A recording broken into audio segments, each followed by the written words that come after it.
வெற்றியை நோக்கி பயணிக்கும் தமிழ்நாட்டின் வேகத்திற்கு பின்னால் இருக்கும் விசை நம் தமிழ்நாட்டின் மாண்புமிகு முதலமைச்சர் அவர்களை பேருரையாற்றிட அன்போடு அழைக்கிறோம்.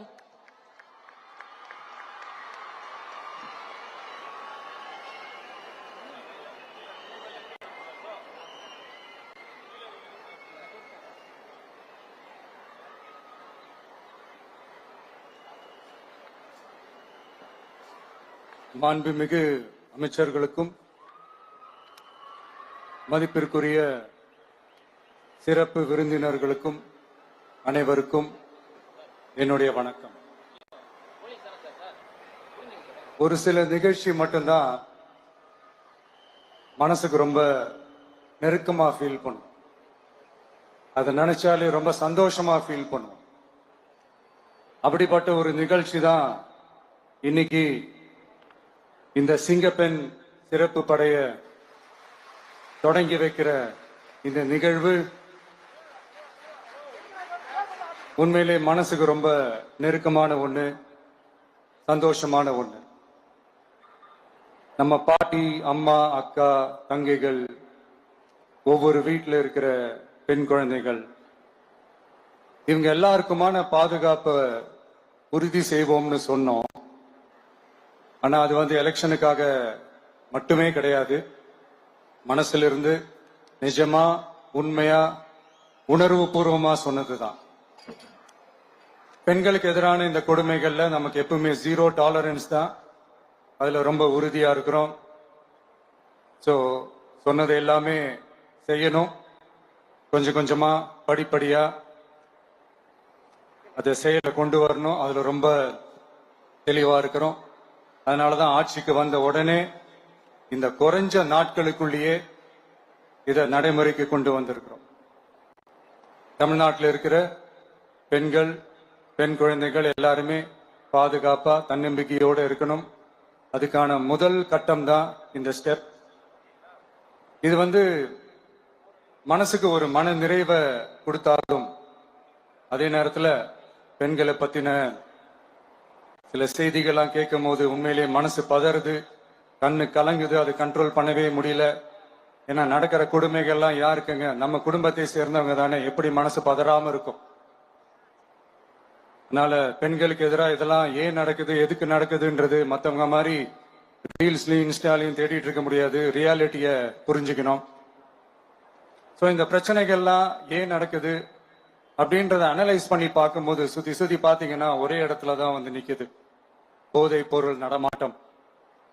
அதை வேரோட பிடுங்கி எறியணும். இது 2026 போன மாசம் மே மாசம் 10ஆம் தேதி இந்த பிரச்சனை புதுசா முளைச்சு வந்துடல. இது பல வருஷமா இருக்கிற பிரச்சனை. பல வருஷமா இதை கண்டுக்காம விட்டதுதான் அந்த வேர் இவ்வளவு ஆழமா பரவி இருக்குது. இதை பல வருஷமா கண்டுக்காம விட்டது யாருன்றது நான் சொல்லிதான் உங்களுக்கு தெரியணும்னு அவசியம் இல்லை. அது உங்களுக்கே நல்லா தெரியும். இப்ப அதை பத்தி பேசியும் பிரயோஜனம் இல்லை.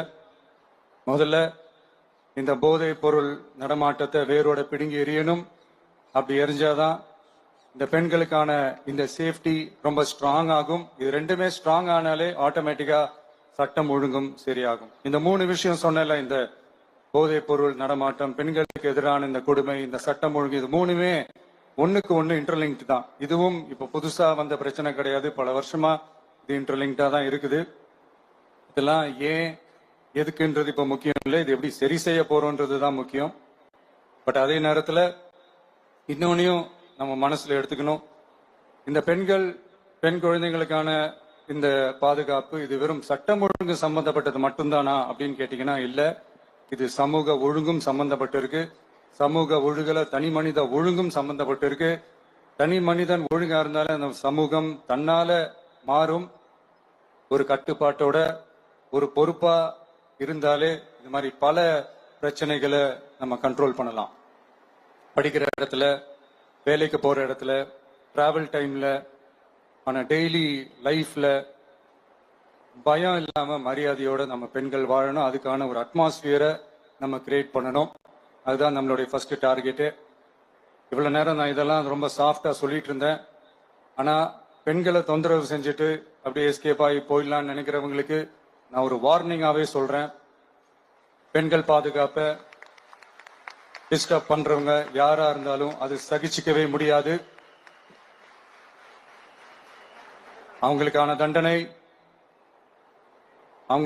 தண்டனைக்கான அந்த நடவடிக்கைகள் எல்லாமே போலீஸ் டிபார்ட்மெண்ட்ல இருந்து ரொம்ப கடுமையான ஒரு தண்டனையா இருக்கும். கடுமையான ஒரு நடவடிக்கைகளா இருக்கும். அந்த தண்டனை அவங்களுக்கான அந்த சார்ஜ் ஷீட் எல்லாமே ரொம்ப ஃபாஸ்டா ஸ்பீடா அது செயல்படுத்தப்படும். என்ன ஒண்ணு, அந்த ஸ்பீட்ல நிரபராதிகள் யாரும் தண்டிக்கப்பட்டிருக்கூடாது. இதையும் காவல் அதிகாரிகள் மைண்ட்ல எடுத்துக்கணும். தப்பு செஞ்சவங்களுக்கு மட்டுமே அந்த உண்மையான கடுமையான தண்டனை கோர்ட் மூலியமா வாங்கி தரணும். அப்பதான் அதை பார்த்து தப்பு செய்ய நினைக்கிறவங்களுக்கு கூட தப்பு செய்யக்கூடாதுன்ற அந்த ஒரு பயம் வரணும். இந்த சிங்கப்பெண் சிறப்பு படைக்காக நம் அரசு சார்பாக முதற்கட்டமாக 354 கோடிக்கு மேல நிதி ஒதுக்கப்பட இருக்கு.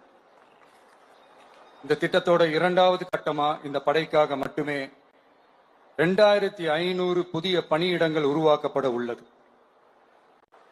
பெண்களோட பாதுகாப்பை ஸ்ட்ராங் பண்றதுக்காக மாடர்ன் ஃபெசிலிட்டிஸ் இருக்கிற வாகனங்களும் நவீன உபகரணங்களும் தொழில்நுட்ப சாதனங்களும் அலாட் செய்யப்பட இருக்கு.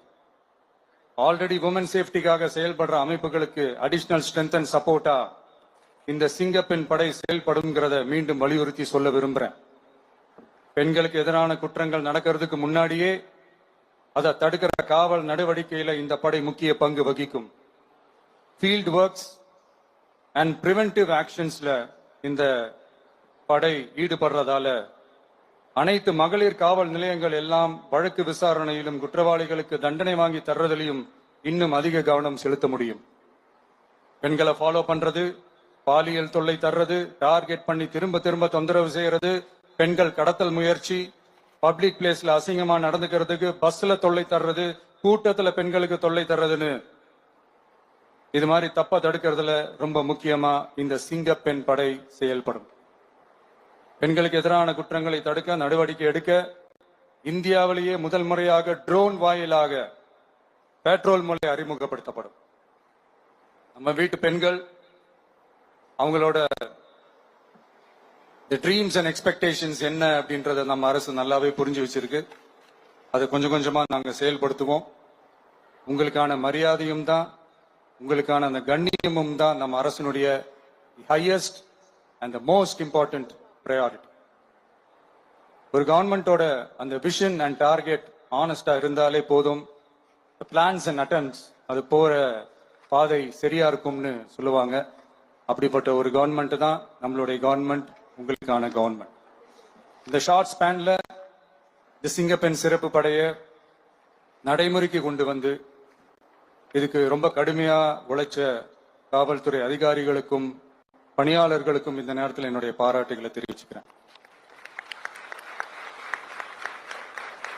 இந்த நேரத்தில் என்னை பொறுத்த வரைக்கும் ஒரு கவர்மெண்டோட முதல் சக்சஸ், முழு சக்சஸ் இன்ஃப்ராஸ்ட்ரக்சரோட வளர்ச்சியிலையோ பொருளாதார வளர்ச்சியிலையோ மட்டுமே இல்லை, அந்த ஸ்டேட்டோட பெண்களும் குழந்தைகளும் மரியாதையா வாழ்றாங்களா அப்படின்றதுல தான் அந்த கவர்மெண்டோட முழு சக்சஸுமே இருக்கு.